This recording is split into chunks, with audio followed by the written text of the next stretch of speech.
নমস্কার, আপনারা দেখছেন সময় কলকাতা। সময় নিউজ নিয়ে আমি পৃথা রয়েছি আপনাদের সঙ্গে। এখন চোখ রাখবো বিস্তারিত খবরে।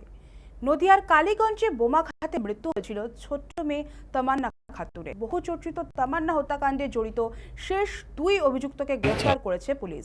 সূত্রের খবর, ধৃতরা হলো গজরুল রহমান শেখ এবং সাহিবুল শেখ। গ্রেফতারির পর সোমবার তাদের কৃষ্ণনগর জেলা দায়রা আদালতে পেশ করা হয়। এরপর আদালতের বিচারক ওই দুজনকেই 5 দিনের পুলিশ হেফাজতের নির্দেশ দিয়েছেন।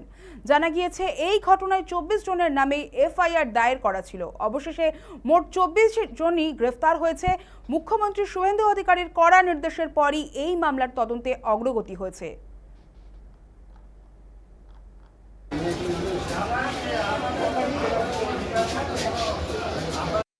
ইলেকশনের গণনার দিনকে সেদিনকে গণনা যখন এক পার্টির জেতার দিকে, সেই সময় একটা ওরা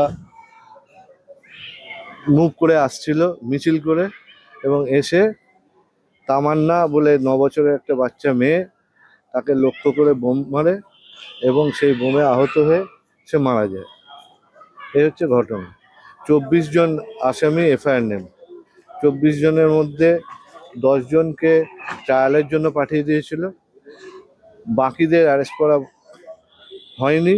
পরবর্তীতে অ্যারেস্ট করেছে ইনভেস্টিগেটিং অফিসার, এবং তার মধ্যে 24 জনই অ্যারেস্ট হয়ে গেছে।